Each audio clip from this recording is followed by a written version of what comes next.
Hello সবাইকে, আশা করি তোমরা সবাই ভালো আছো আর আমিও খুব ভালো আছি। তো দেখো, আজকে কিন্তু আমার সকাল সকাল রান্না কমপ্লিট হয়ে যাচ্ছে।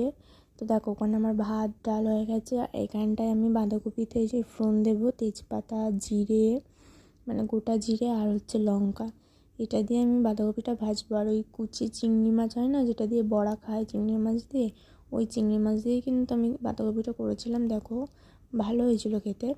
তারপর দেখো, এখানে আমি আবার তেল গরম করে নিচ্ছিলাম। এখানে ভাজবো পাবদা মাছ। তো সেই জন্যই পাবদা মাছের মানে ঝালটাও মানে ঝাল না বলতে পারো, ঝোলই করেছিলাম আদা বাটা আর জিরে বাটা দিয়ে। এটাও বেশ খেতে ভালো হয়েছিল।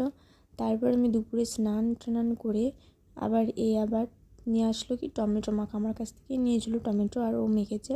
তো টমেটো মাখা কিন্তু দারুণ হয়েছিল, খুব ভালো হয়েছিল। দেখো, হেভি সুন্দর হয়েছিল। তারপর দেখো, টমেটো মাখা খেয়ে আবার এইসব খেয়ে নিলাম। তারপর আমি সন্ধ্যাবেলা চা খেয়ে নিলাম। তো ভিডিওটা ভালো লাগলে লাইক কমেন্ট করে